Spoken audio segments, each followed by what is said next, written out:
Dennis Prager here. Thanks for listening to the Daily Dennis Prager Podcast. To hear the entire 3 hours of my radio show, commercial-free, every single day, become a member of Pragertopia. You'll also get access to 15 years' worth of archives, as well as the daily show prep. Subscribe at Pragertopia.com.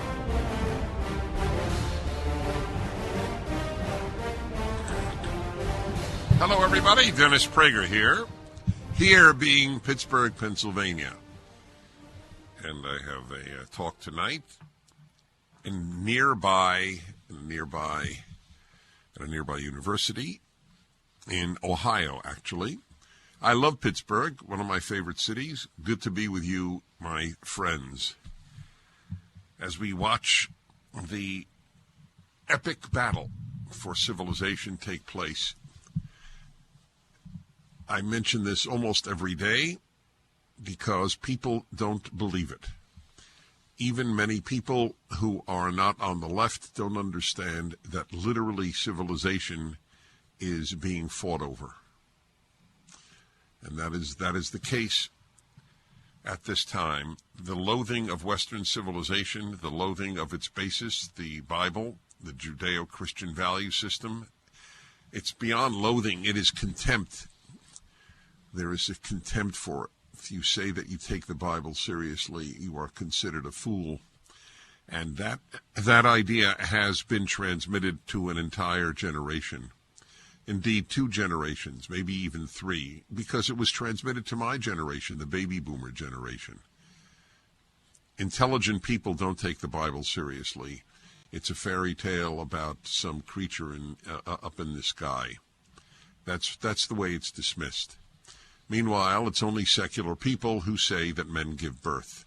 It is secular people who advocate the castration of boys who say that they are girls and the removal of the breasts of girls who say they are boys. It is a monopoly. These idiotic and evil ideas are a monopoly of the secular. There are secular people who don't hold these ideas, but all the people who do are.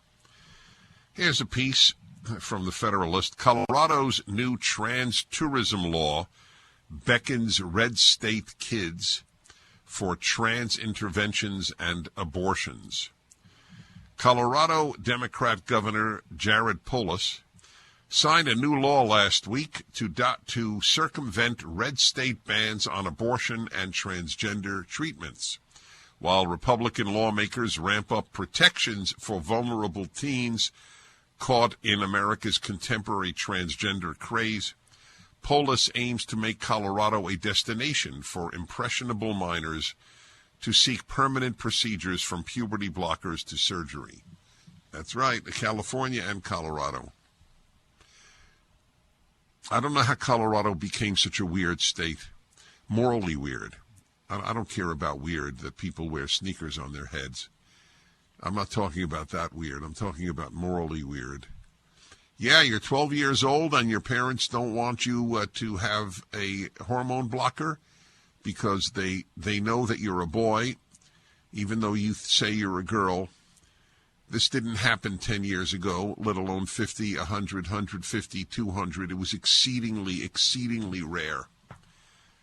Today it is more and more common because if you have any issue in your life, what you say is, oh, I'll solve it by changing sexes, as if you can change sexes the way you can change political parties, although the truth is people find it psychologically easier, some people, to change sexes than political parties. Here in Colorado, this is what the governor said. It causes a certain degree of nausea. Here in Colorado, we value individual freedoms. Really? You value individual freedoms in Colorado? Oh, there were no lockdowns? There were no mask mandates? You didn't fire people in the Colorado government who refused to get vaccinated? You believe in freedom of speech, that even if you don't agree with the speech, it should be on Twitter or Facebook or YouTube? You do believe that? Really? Well, you're the only Democrat who does. Only Democrat in power, let's put it that way. Here in Colorado, we value individual freedoms. I tell you, it's sickening, the lying that goes on the left. Really? You believe a 12-year-old can decide? In fact, the various children's hospitals that do these procedures, they believe that a 6-year-old can decide. They've said it. But you believe, Governor, you believe a 12-year-old can decide? What if an 11-year-old shows up in Colorado? My mommy doesn't believe that I'm a boy.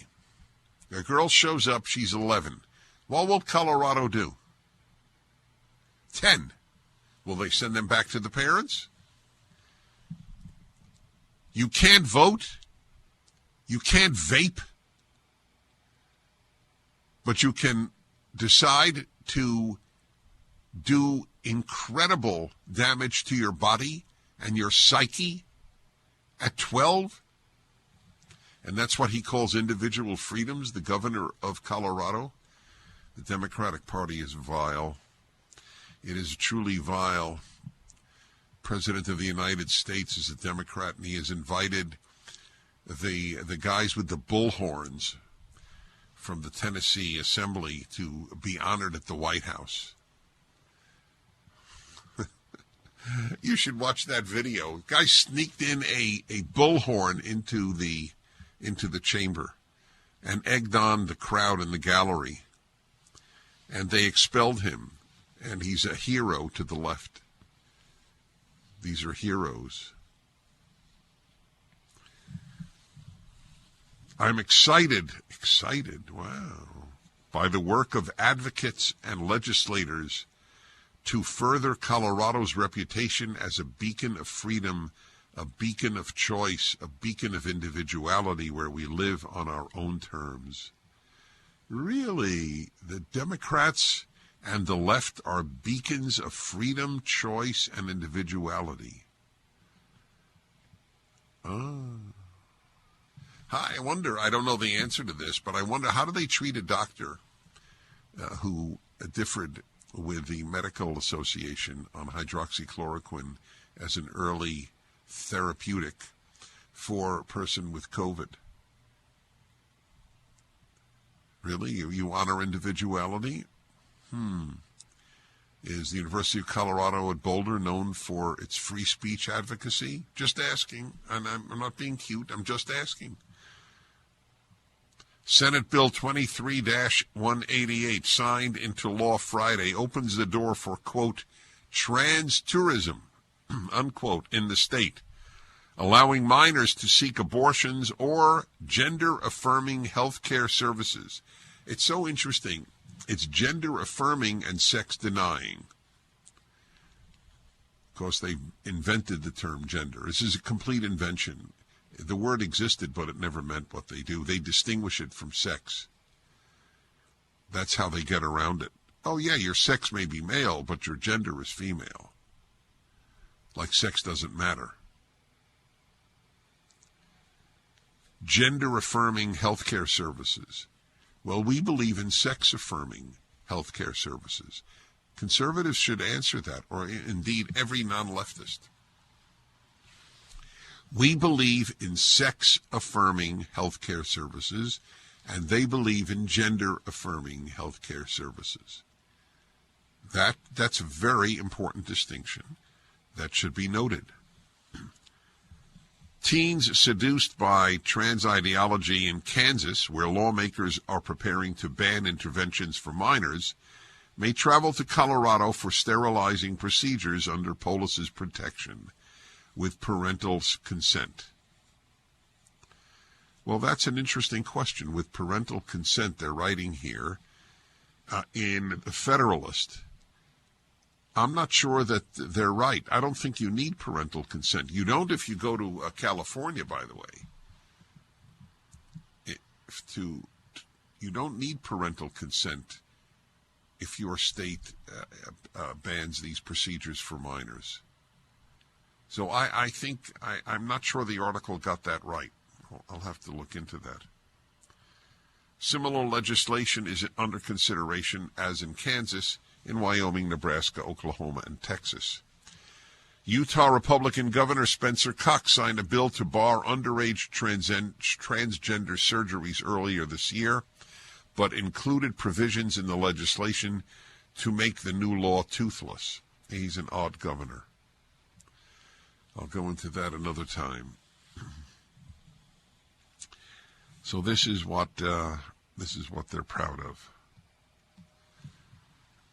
On the abortion issue, I have been advocating for a while that the most important thing that pro-life people should push for is not bans, as much as right to be informed. That's what should be. Everyone who goes for an abortion should be shown a video or pictures of what they are doing. That's it. Informed consent.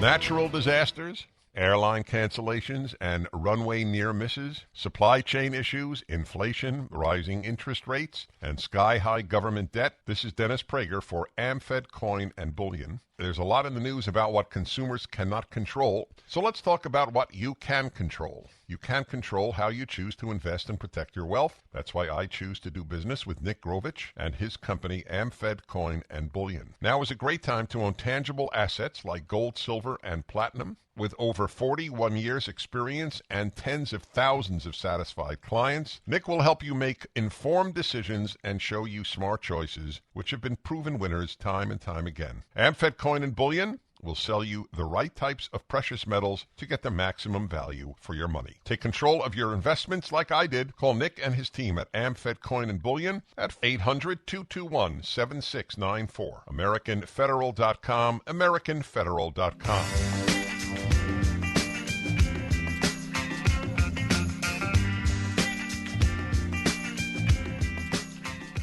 The news is relentlessly corrupting.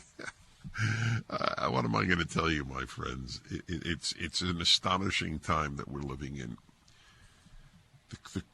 The collapse of reason. Michael Knowles is here, ironically, at the University of Pittsburgh. I'm in Pittsburgh for another appearance. He's at the University of Pittsburgh. He was supposed to debate a transgender individual who backed out, saying that she didn't know who Michael Knowles was. So I don't understand. She took the debate not knowing who he is. And then Michael Knowles, of course, is with Daily Wire. He has said that transgenderism should be eradicated. He never said transgender individuals should be eradicated. The idea is loathsome, of course. I mean, nobody's advocating the death of anybody. Well, that's not true. I'm sure there are people advocating the death of Michael Knowles. And anybody who opposes this, what we have here, there are two groups that are involved in the protests on behalf of transgenderism. The ideologues, well, there are really three groups. First, the ideologues, the people whose ideology is to destroy the entire heteronormative system of Judeo-Christian Western civilization. That the ideal is the normative, if you will, is you identify as the sex you in fact are. You marry someone of the opposite sex and produce a family. That is hated by the left. The very idea. They don't hate people who do that. They hate advocating it as the ideal. That you must understand that. The nuclear family is detested as an ideal. They don't detest it. They detest it as an ideal. And it has been the ideal all through Western history. So those are the ideologues. Then there are the handful of people who identify as transgender. They have an obvious reason to protest and be vehement about the issue. And then there are those like the students screaming and yelling and stomping their feet, these are the young people in our society who need meaning. And they will find it in whatever leftist cause touches them. The meaning seekers, because nothing gives them meaning. Being an American gives them no meaning. Being a male or female gives them no meaning. And, of course, being religious in the traditional Judeo-Christian sense gives them no meaning. So they have found meaning in protest, specifically in this case on protesting on behalf of the transgender. So it has caused them to adopt a lie that men give birth. They will say that. So there are those on the left who say that Dennis Prager is not telling the truth because transgender men do give birth, but they don't say transgender men give birth. They say men give birth. If they say transgender men give birth, well, then transgender men give birth. But they don't say that. They say men give birth. That's the giant lie, one of the many giant lies of our time. So the president is honoring the Tennessee legislators who brought a bullhorn into the session. What am I going to tell you, my friends? We have a bad human being. His president is not a human that I differ with. He's a bad human. He's a bad human that I happen to differ with. That's what we have in the White House. NIH study recruiting 18-year-olds to learn unknown side effects of testicle removal for gender dysphoria. The NIH research said the side effects of surgically removing testicles from biological males has not been extensively studied. Gee, no kidding. You on the left, you are pro-castration of healthy males in the name of an ideology, and they're proud of it. That's why I wrote a column, and I did a video for PragerU on the general uselessness of the conscience. If the conscience were strong, the world would be good. The conscience is not strong.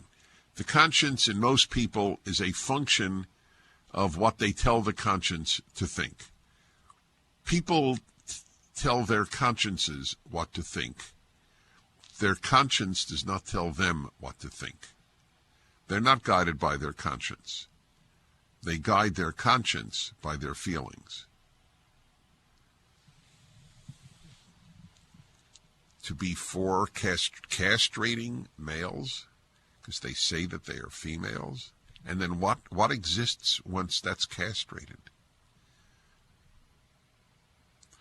Is it allowed to say that this is sick, that this is unhealthy? Are we even allowed to offer that idea? And yet the number of doctors, disproportionately female doctors, because the female has to battle emotions like males have to battle their aggression and sexual predatory nature. We return.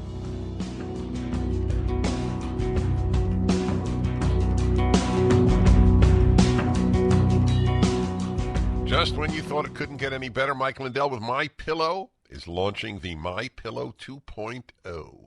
When Mike invented MyPillow, it had everything you could ever want in a pillow. Now, nearly 20 years later, he discovered a new technology that makes it even better. The MyPillow 2.0 has the patented adjustable fill of the original MyPillow, and now with a brand new fabric that is made with a temperature-regulating thread. The MyPillow 2.0 is the softest, smoothest, and coolest pillow you'll ever own. For my listeners, the MyPillow 2.0 is buy one, get one free offer with promo code Prager.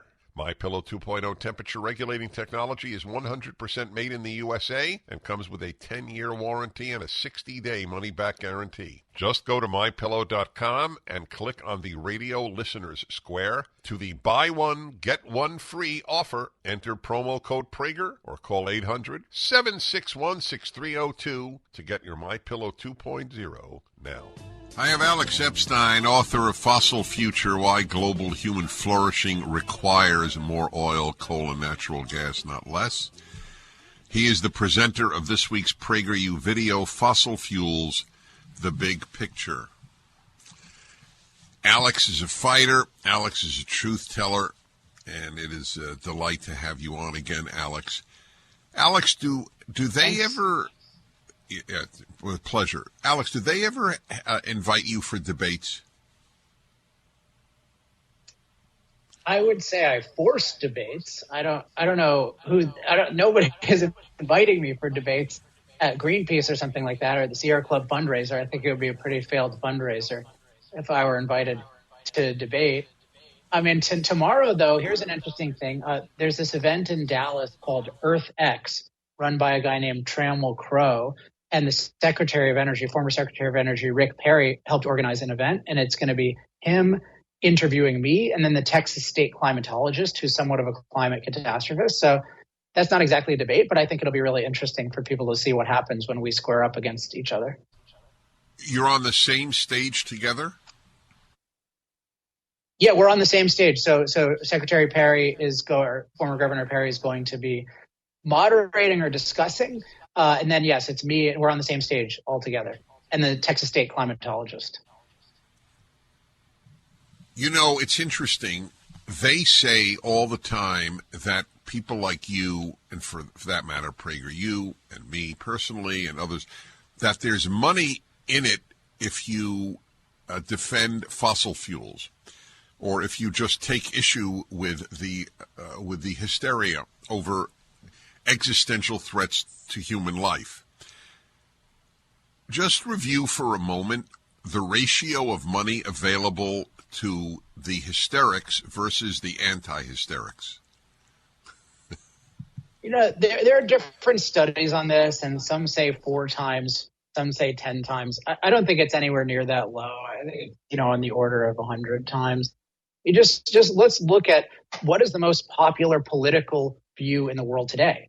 It's the world that we should rapidly eliminate the fossil fuel industry. So think about how much money and status is tied to that goal. So you think about just even in the U.S., we had this Inflation Reduction Act. I mean, this is just a tiny drop in the bucket, but this thing was supposedly $400 billion for solar, wind, and batteries mostly.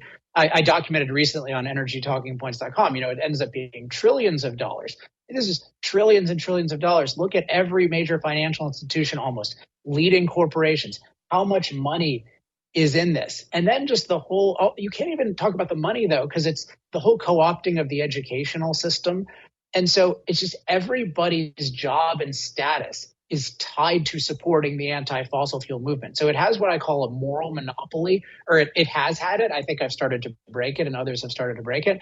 But just the idea that it's some profitable thing to be against the establishment, against the most popular political idea in the world, and that everyone supporting the most popular political idea in the world has no financial or status incentive, this is implausible. Well, it's actually a big lie, and yet people get away with it. So what's the story right now on the percentage in temperature that if everything the Democrats want enacted, basically the end of the internal combustion engine car. I read, I think it was the Wall Street Journal, but I don't recall, 0.18% of the world's carbon emissions will have been reduced. Am I getting it right?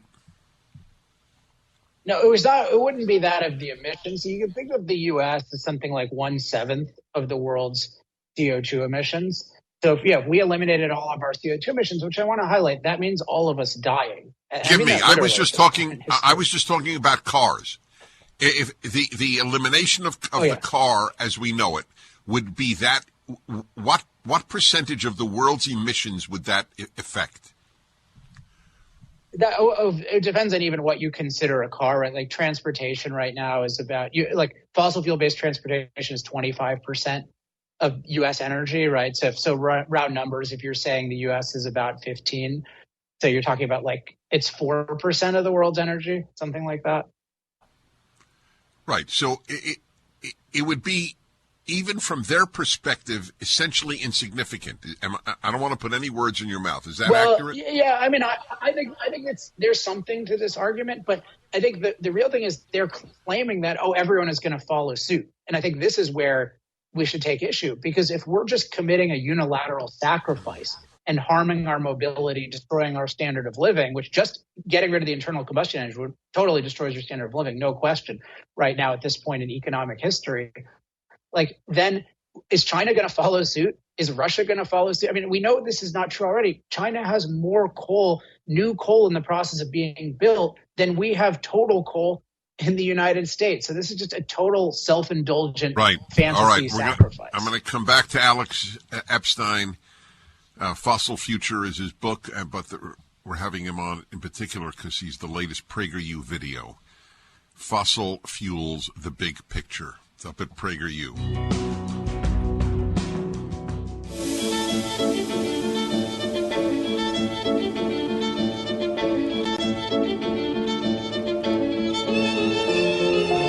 Dennis Prager here in Pittsburgh.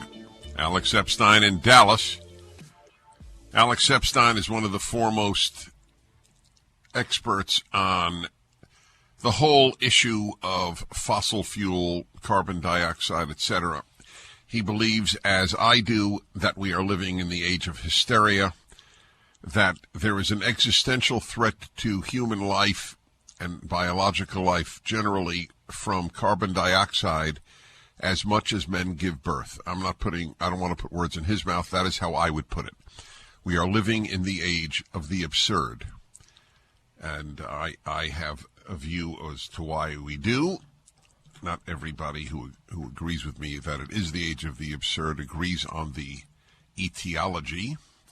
But I subscribe to the Chesterton, or alleged Chesterton, statement that when people stop believing in God, they don't believe in nothing, they believe in anything.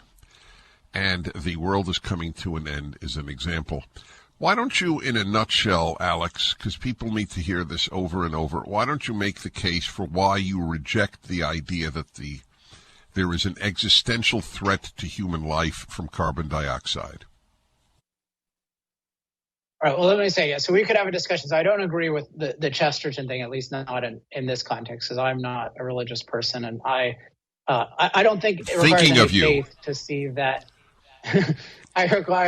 I don't think it requires any faith to see that fossil fuels are amazingly good for human life, and specifically not to worship unimpacted nature. I think that's a lot of what goes on is people worship, they want to sacrifice human beings to unimpacted nature. Anyway, that doesn't answer your question directly. Could you restate the question? Because I got distracted by the preface. No, I know that. And let me just say, I 100% agree with you. You don't have to believe in God. You can believe in Zeus and understand that there's truth. I fully acknowledge that.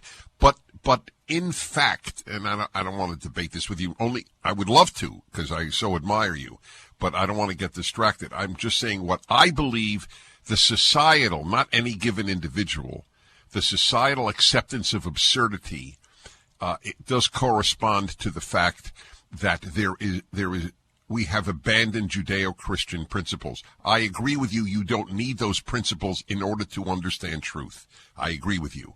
But in fact, all right, that would be an interesting debate sometime.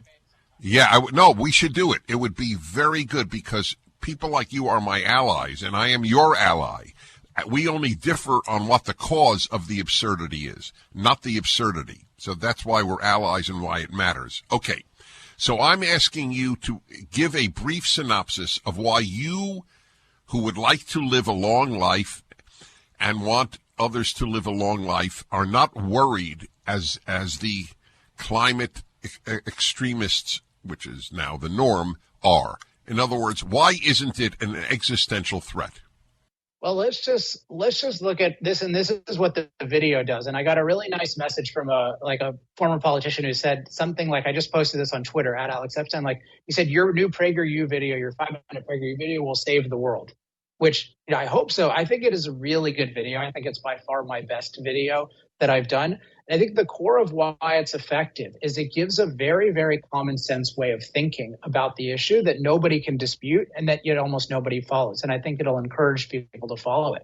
And it's that when you look at fossil fuels, just like when you look at a prescription drug, you should carefully weigh the benefits and side effects. So when we're thinking about fossil fuels' impact on climate, we have to think about it in the context of fossil fuels benefits, including, crucially, fossil fuels have enormous climate, what I call climate mastery benefits. They allow us to neutralize climate danger. So let's look at the past 100 years of using fossil fuels. What's happened? We've used them to power machines for billions of people to be productive and prosperous, which we could not have done at this scale without fossil fuels, including we've used all sorts of machines to make our climate unnaturally safe through heating, cooling, irrigation, crop transport, building sturdy buildings, et cetera. And here's what's happened. We haven't taken a safe climate and made it a dangerous climate. Sorry, we haven't taken a safe climate and made it dangerous. We've taken a dangerous climate and made it safe. The rate of climate-related disaster death is down by a factor of 50. It's down 98% over the last century. So your chances of dying from a climate disaster, the things we're supposed to be afraid of, is 1/50th of what it used to be. So fossil fuels have made the world an amazingly abundant and safe place. And that's corresponded to 1 degree of warming, which obviously hasn't hurt us overall, even climate-wise. So how insane do you have to be to believe that another 0.5 degree or 1 degree, the world is going to end? No. As long as we're free to use fossil fuels, the world will continue to get better. And any adverse climate changes we can obviously deal with in the same way we've dealt with the adverse climate of nature for the last 100 years. It seems so evident. What world would we have had? It is. Yes, that's right. It is. So let me ask you, what do you think animates the hysteria? I've never asked you that. And I don't know your answer. What will you say animates it? Yeah, so I talk about this a lot in chapter 3 of the book. And so I think there's 2 things. And I think every time you see hysteria, these things are going on. It's anti-human assumptions and anti-human values. And just very quickly, the anti-human assumption is this idea that the earth is what I call a delicate nurturer, that human beings are parasite polluters, and that our impact necessarily destroys our environment. And so that's why you get all these apocalypse predictions, and people never learn from them being wrong, because they have this false view of the earth and humans. Earth is actually wild potential that our impact generally makes better. We're not parasite polluters. We're producer improvers. But insofar as you have the false narrative about the earth, which most people, including most scientists, do, you're always going to believe in apocalypse. So you don't really believe in the benefits of fossil fuels. They just seem transitory and the world has to end. The other thing is anti-human values. And this is really true of the leadership. The reason they can't see the benefits of fossil fuels, say, to climate, is they're not judging climate or anything else by how good is it for human flourishing. They're judging it by how little impacted it is by human beings. Their primary goal is eliminating our impact from Earth, including climate. So for them, even though we've taken a dangerous climate and made it safe, it's evil because it's impacted, because we did it. So their real focus is on eliminating the evil of human impact, and they judge things by that standard. So for them, the benefits of energy are not really benefits because they've impacted the Earth. Yeah, they think of children as evil. They think of all human impact as evil. Right. And that's the root of it. So that's what I argue. Folks, watch the video. He says it's the best he's ever made. I think they're all great. Fossil fuels at PragerU. Thank you, Alex. Thank you, Dennis.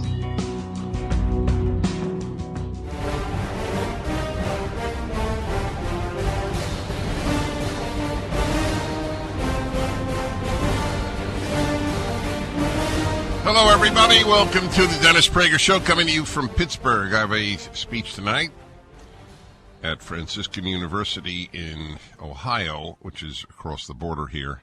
Hence, I am at Pittsburgh at my wonderful station here, my Salem station in Pittsburgh, Pennsylvania. I like Pittsburgh and Tampa, the 2 of my favorite cities in the country.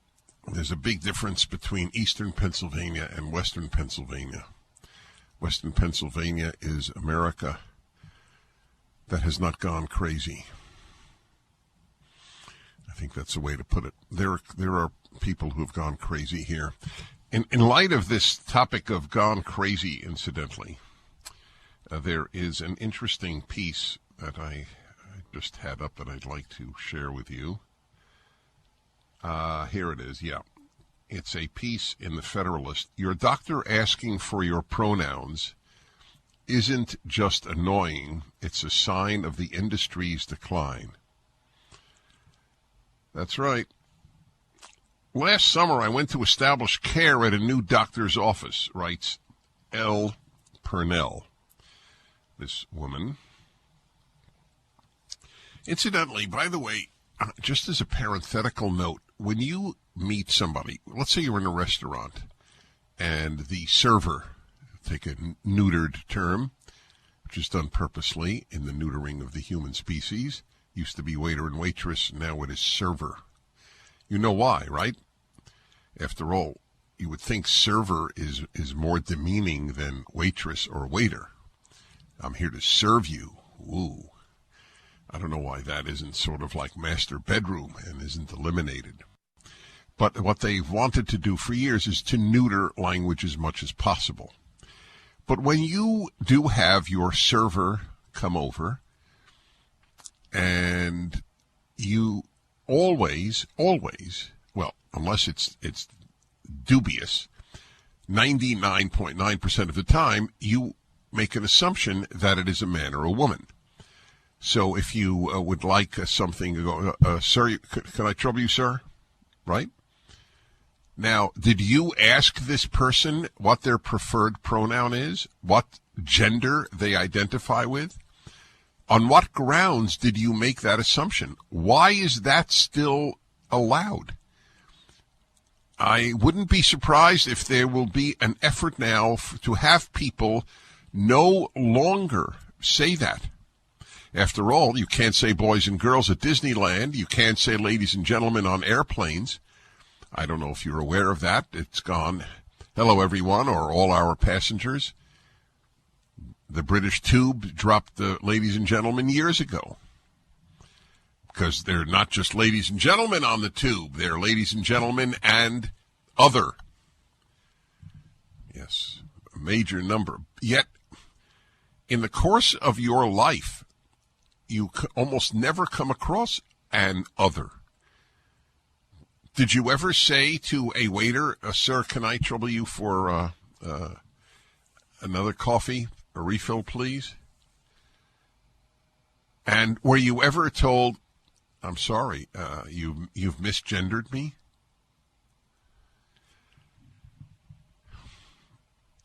Why is that okay? Why is it okay for us to make assumptions? And by the way, it goes in the other direction. If somebody has transitioned, quote unquote, and that person appears to you to be, let's say, female in every way, dressed, speech, face, hair, and you just to say, ma'am, can I trouble you for some more napkins? What? There's no issue there. The issue is not accepting people on face value. In fact, face value is exactly how we assume people are, male or female.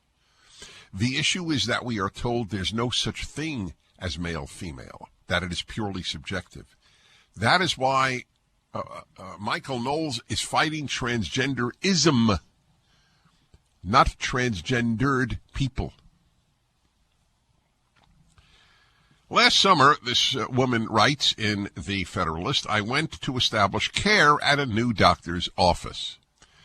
My beloved pediatrician, one of the few true family doctors left in the industry, had once kindly offered to keep seeing me until I have my own children. But I was in the midst of a post-college move, and that was no longer feasible. So I found myself in a waiting room, wading through the moat of new patient forms that stand between patients and doctors all across America. Yes, that's another issue, isn't it? The bureaucratization of medicine. As many of those forms now do, this one wanted to know not only my sexual orientation and sex. That's interesting. Why would they ask? That I haven't seen. Sexual orientation. Why does that matter to a doctor? And in any event, and sex, but also the so-called gender I was, quote, assigned at birth. By the way, that's another Orwellian lie of the left. You're assigned at birth? No. You are at birth. We don't need any passive participle. You are not given at birth, assigned at birth, assumed at birth. You are at birth. You are born a boy or a girl, except in the infinitesimally small and therefore statistically insignificant number of people with ambiguous genitalia. Everybody is born a boy or a girl, and even they, now that we can identify chromosomes, we would be able to know if it's a boy or a girl otherwise. So I was asked the gender I was, quote, assigned at birth, whether I identified as transgender, and my preferred pronouns. 5 separate questions. I would love to know what city this took place in. She doesn't write. As if that weren't enough, when the nurse walked me back into the doctor's office, she proceeded to ask me the same questions again. I might have pointed out that I already had to endure this interrogation once. I know I made a face. Looking back, I wish I'd thought fast enough to remind her that sex is an immutable characteristic that is neither assigned nor reassigned. But I was just ready to get out of there. Needless to say, I never went back. A colleague of mine had a similar experience filling out an online form for his daughter's upcoming medical visit. After spending 20 minutes trying to unsuccessfully click submit, he realized that while he'd already selected female under the tab for gender, there was a small separate box he had overlooked labeled sex, where he had to select female again. Wow. So at the doctor's office, there was sex and there was gender. Plenty of patients have been forced to jump through hoops like these. It's an obviously silly performance, since we all know doctors will treat you based on your real sex no matter what you write down. We're not giving mammograms to men yet. At least I hope not. But having doctors ask about your pronouns isn't just an obnoxious chore. It's a sign of the healthcare industry's willingness to forego medical reality for a few ideological brownie points. And that is a sure sign of an industry in decline. What is happening to American medicine is very scary. With medical review boards taking licenses away from doctors who prescribed hydroxychloroquine, which is at worst harmless and at best life-saving. And then the children's hospitals that are proud to tell you that they do gender-affirming care on little children. Remember the ad I played for you, or I don't know if it was an ad or just a public announcement by the Boston Children's Hospital, by one of its women doctors, that or women spokesmen, that by age of 6, there are so many who already know that they're transgender. This is Boston Children's Hospital, the children's hospital affiliated with Harvard Medical School. I don't know if it's the more elite, the more destructive, or it's irrelevant whether you're elite or not. You're just destructive in any of these professions. The medical profession is now held in less respect than at any time in American history.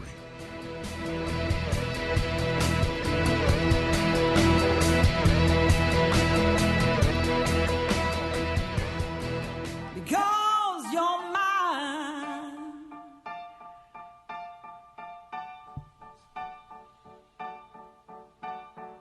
So I'd like to ask you a question. In light of something I just said at the end of the last segment, this is a perfect example of using a talk show to learn what people are thinking. Am I an outlier? And I might be, in saying that in general, the medical profession is held in lower regard today than it ever in American history. Now, that doesn't mean you're a doctor or my doctor, but the profession, with the children's hospitals that are utterly on board and proactive and advocative of surgery and other interventions like hormone blockers on minors, and the suppression of doctors by medical boards who advocated any therapeutics like ivermectin or hydroxychloroquine, which are harmless drugs, and which I believe, to the extent, how much did I believe it? I took them out for about a year. I got COVID at least twice. I'm perfectly fine. And I thank God I was never vaccinated in this regard. The sheep-like behavior of doctors, the advocacy of masks that was irrelevant to science, the advocacy of closing schools that doctors were behind. Of course, not all. But I am curious if it has affected you in the way in which you see the medical profession today. Okay, so I'm going to let go of a few calls here that I thank you for calling, but I want to do this one.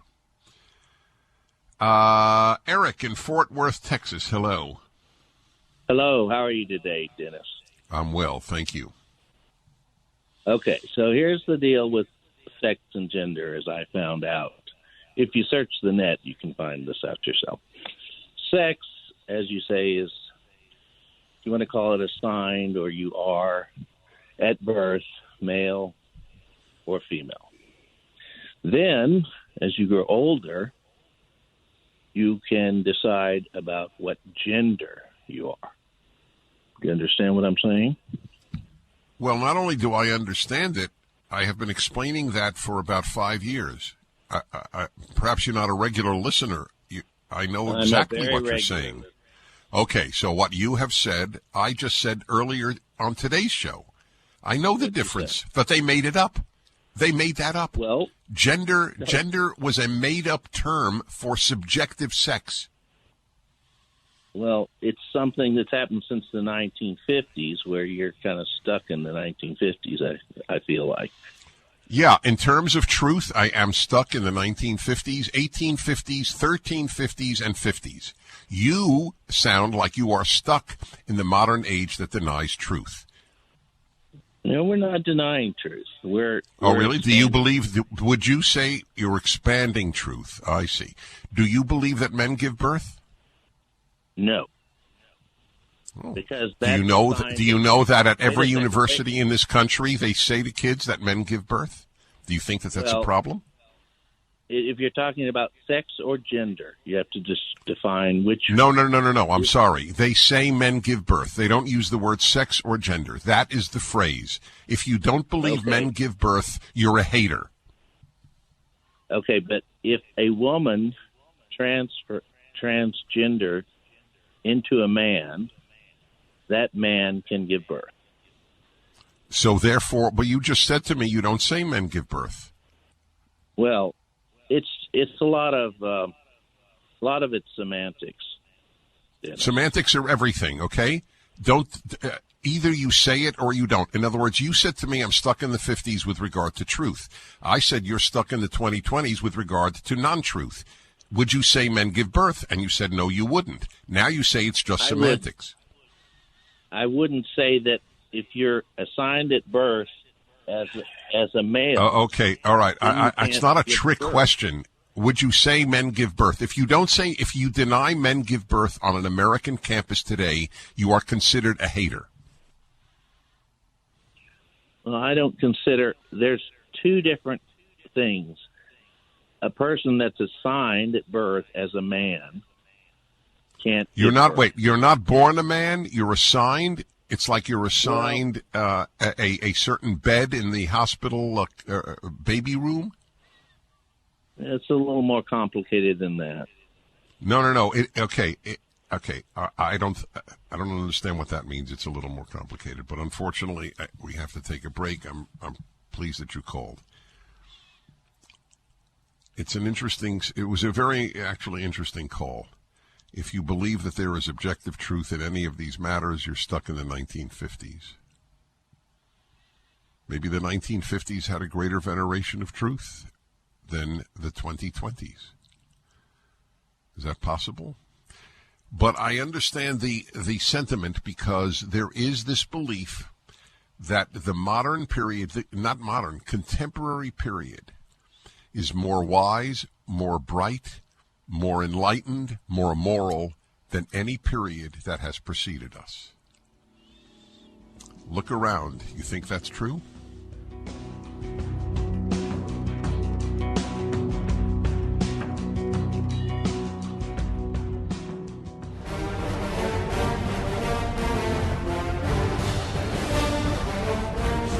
Hi, everybody. Dennis Prager here. It is, and I don't say this often, an honor to speak to my guest, Heather McDonald.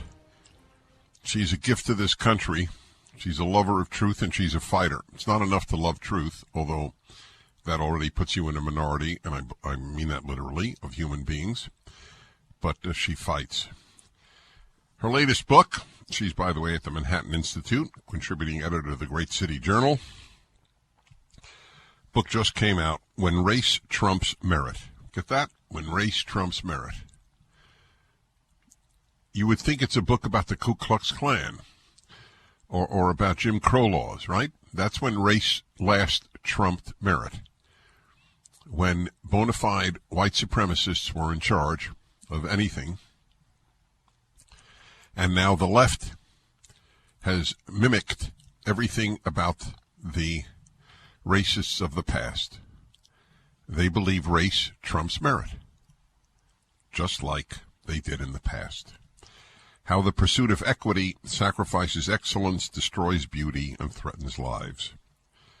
Again, When Race Trumps Merit. It is up at DennisPrager.com. The last time I saw Heather McDonald was at a meeting in New York City a few months ago. May I say what you showed me, Heather?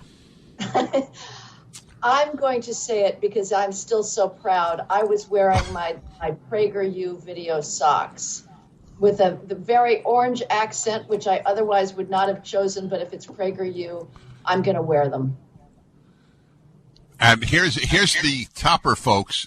Heather had no clue that she would see me that day. No clue. That's it was a total shock. So Part of it was not worn for my sake. But immediately my shin went up. I shook the shin at Dennis. That's right. And I loved it. That was a great moment. I came back and told everybody about it. Now I'm telling literally everybody about it. Well, so Heather, go ahead. I haven't gotten any since then. So I need a refill, Dennis. Okay, I'll let PragerU know. Thank you. I have a feeling they would treat you to it. All right, so you have been waging this battle, as I have, but you really have given all the data. That's the point. When race trumps merit. What I always wonder about these things is how, this is what preoccupies me, and then we'll get into the details. How did this happen? How did the most merit-based country in the world history come to have contempt for merit? Well, I think it's because of the history that you alluded to, Dennis, which is that for decades, for centuries, we did not operate consistent with our founding principles. And we really did treat blacks with gratuitous cruelty, heartbreaking contempt. It just outrages me every time I read chronicles of Black experience in the South and in the North, culminating in just the barbaric treatment in the 1950s in the South. And so, I'm sorry, go ahead. Yeah. Yeah, Tom, my fault. Go ahead. Whites are understandably deeply, deeply troubled and still guilt-ridden by that history. Now, I would argue that one can both acknowledge the fact that we were a white supremacist country, we were an apartheid country, until quite recently in grotesque violation of our founding ideals.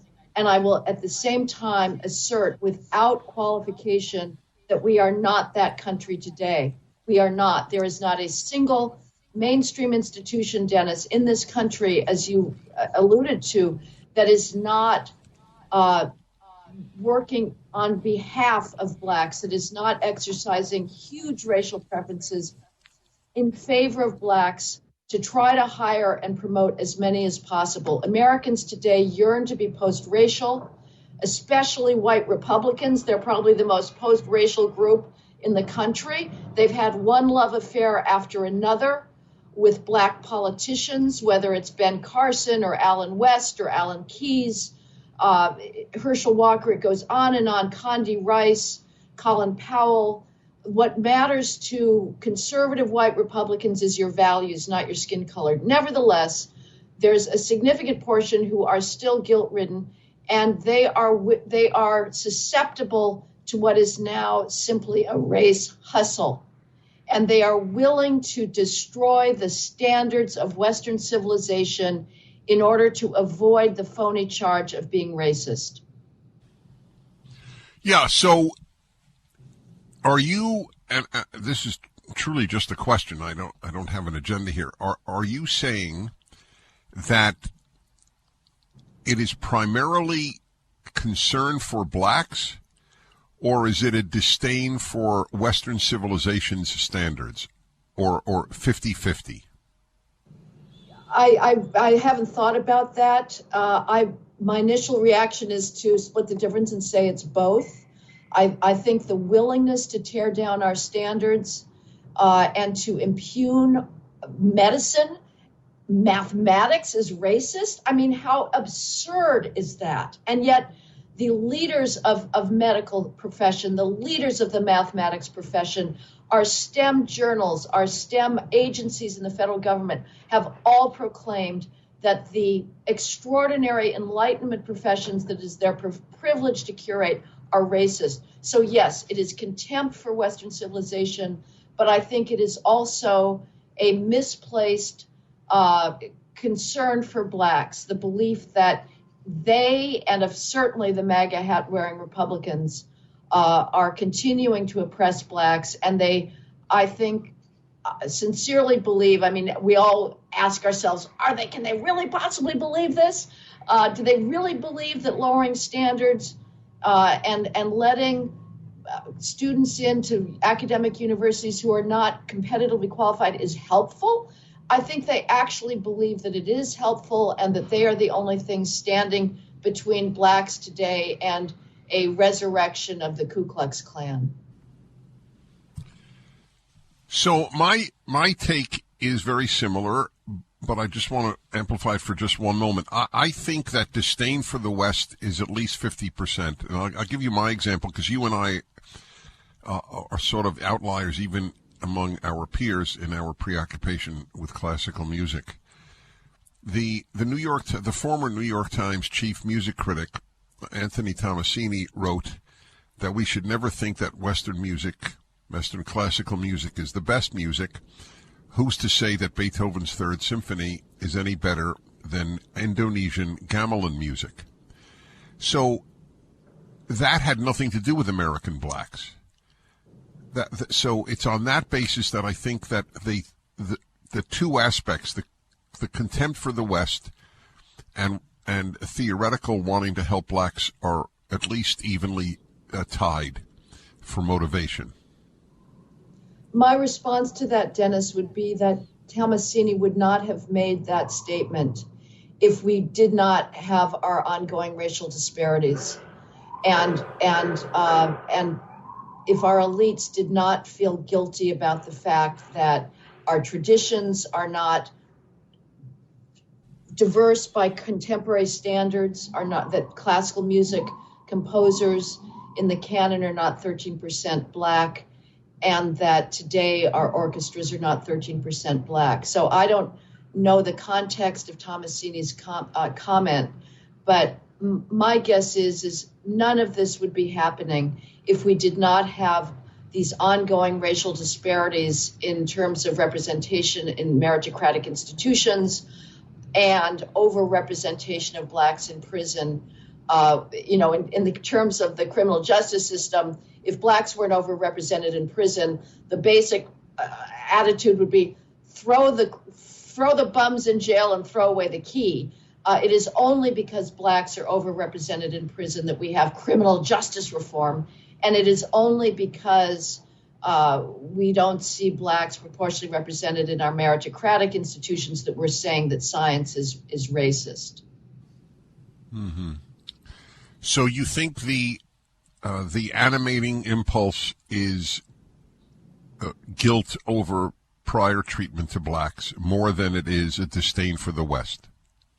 At this point, they're equal, but I think that if we didn't have racial disparities, if Google in a meritocratic system had 13% Black engineers and computer scientists, which is at present impossible with maintaining meritocratic standards because the academic skills gap is so huge, and we can go into the numbers later.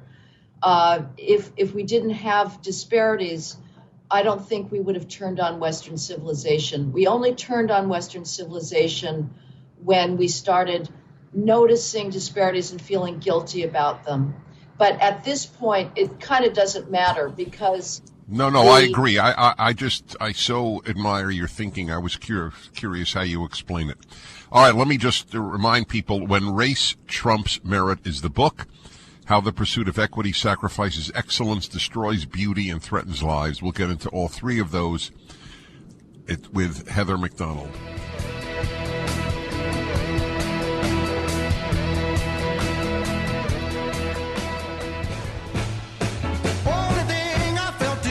When Race Trumps Merit. How the Pursuit of Equity Sacrifices Excellence, Destroys Beauty, and Threatens Lives, by Heather McDonald, who has researched this at least as much and probably more than any living person. Was it your piece that I read about, the Museum of Modern Art in New York? Was that your piece a couple of months ago? Well, the museum, the Metropolitan Museum staged an exhibit called The Fictions of Emancipation that argues that any time a white creates an abolitionist piece of art, he's engaged in white supremacy. That the it was the Met, yeah, the Metropolitan Museum of Art. My mistake. Go ahead, yeah.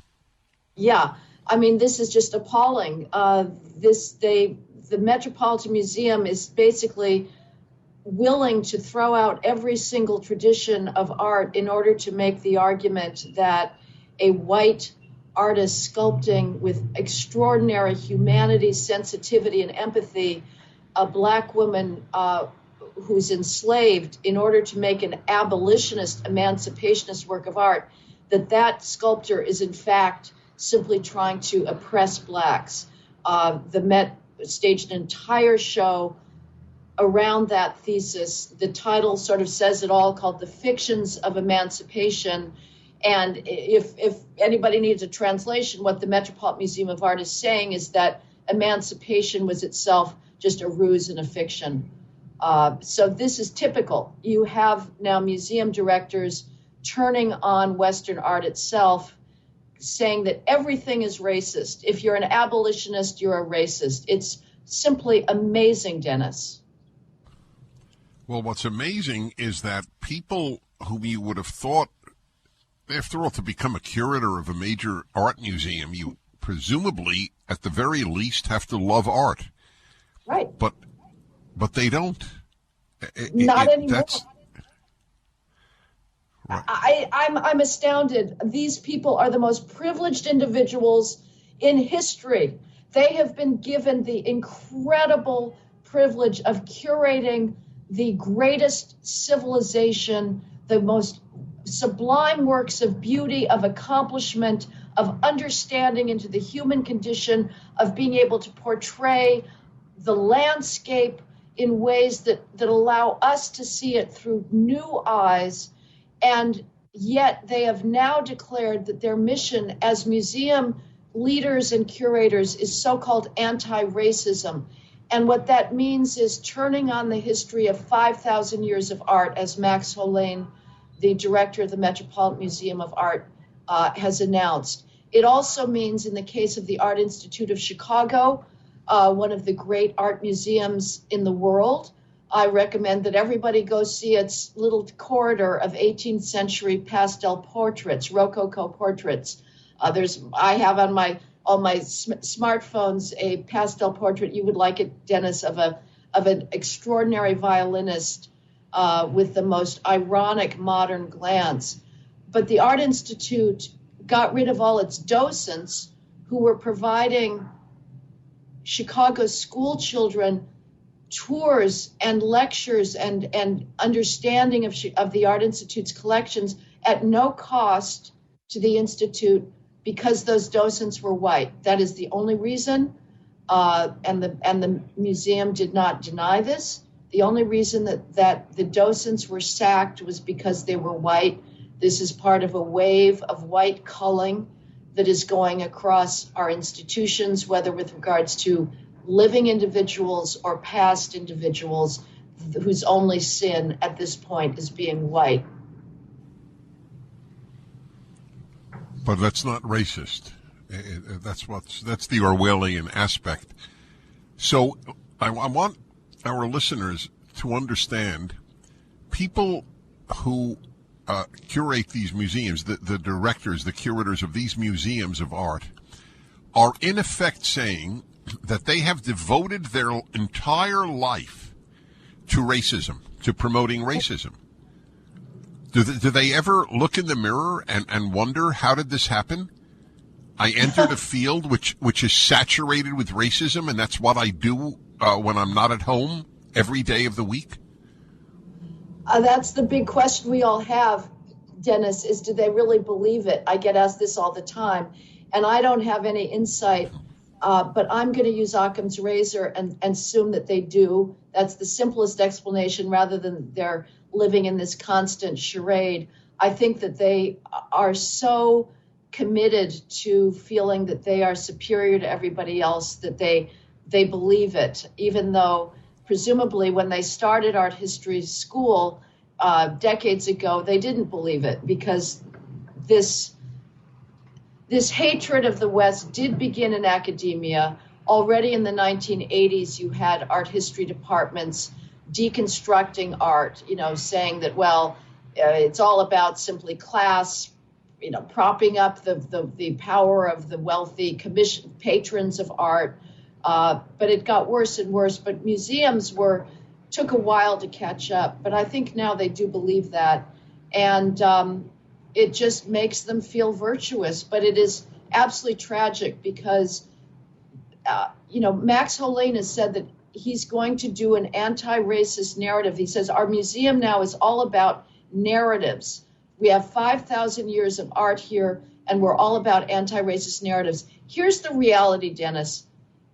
The 99% of art in the Western tradition has nothing to do with race. Sorry, guys, it's not about you. It's not about us. It's about what interested artists 500 years ago. They weren't thinking in our racial categories. And now we have the supreme solipsism and narcissism of imposing our current obsessions on the past and canceling past works of art if they do not pass our litmus test.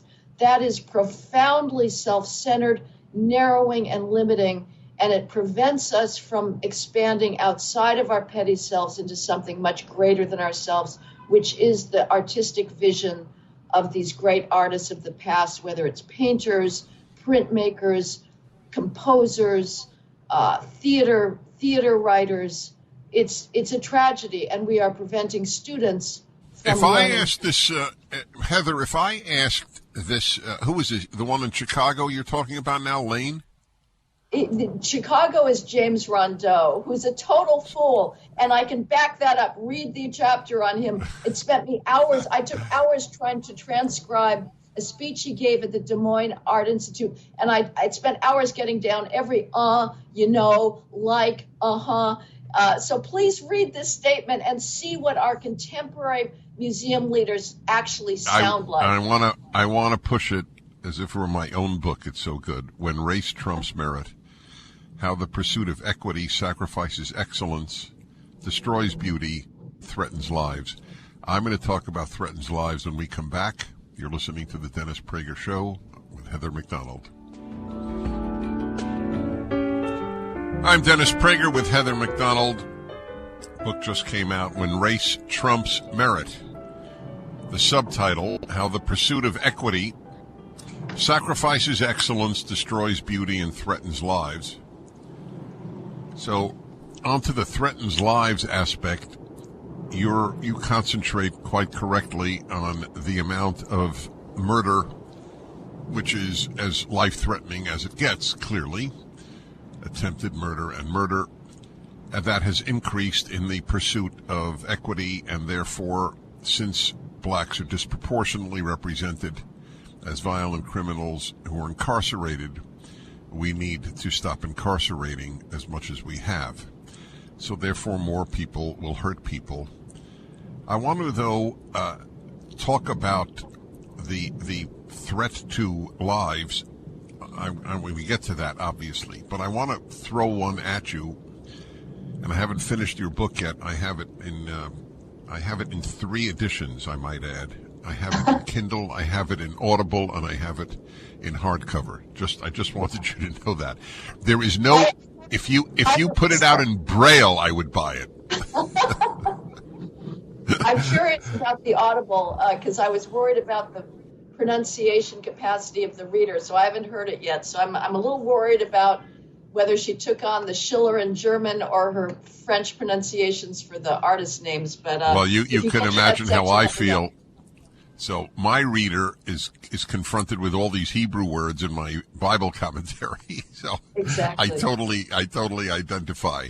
So the one that I want to raise with you that is not about crime is the United Airlines having announced about a year ago that it's reserving half of its places at its pilots school for women and minorities, racial minorities. Are you familiar with that? And do you cover it in the book? And what's your thought?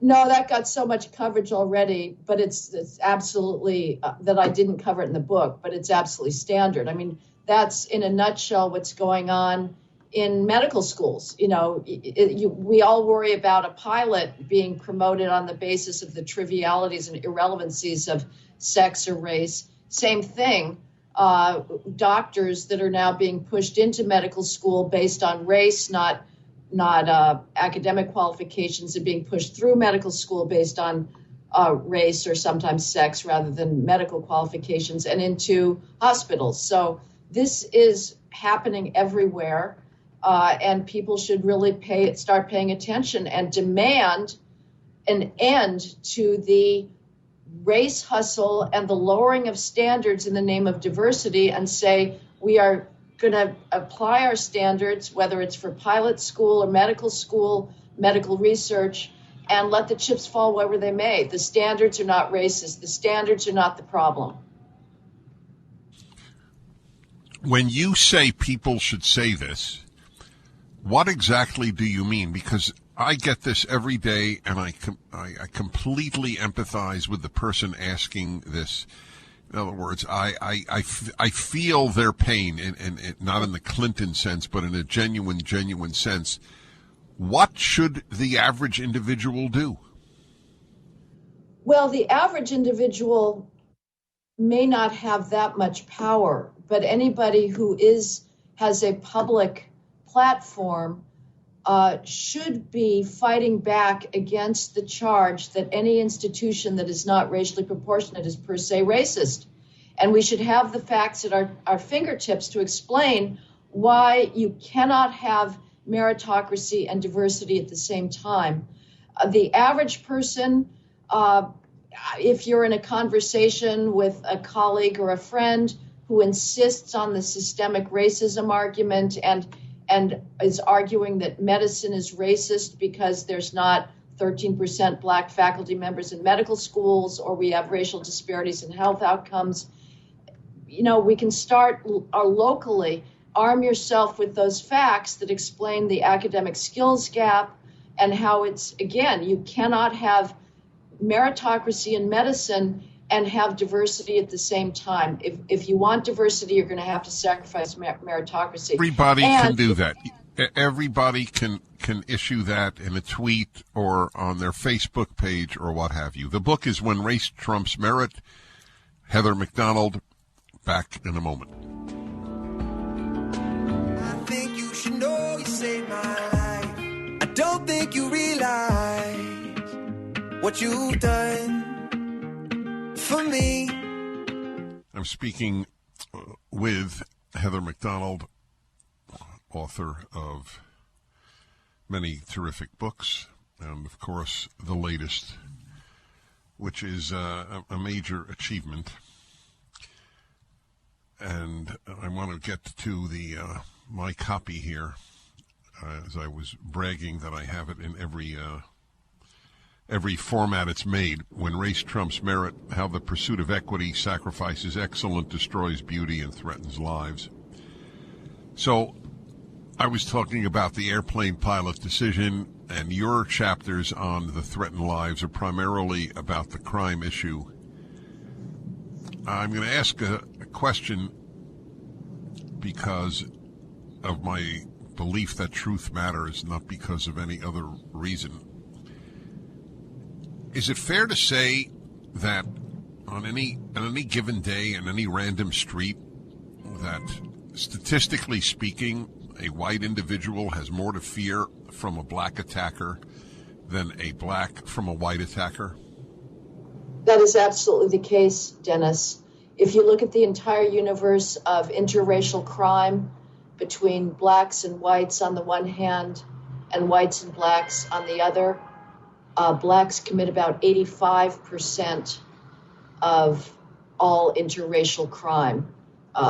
7 times more instances of black on white crime than white on black crime.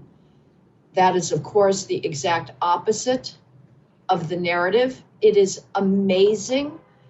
This is perhaps one of the most egregious, shameless instances of media and political lying that we're having to live with today.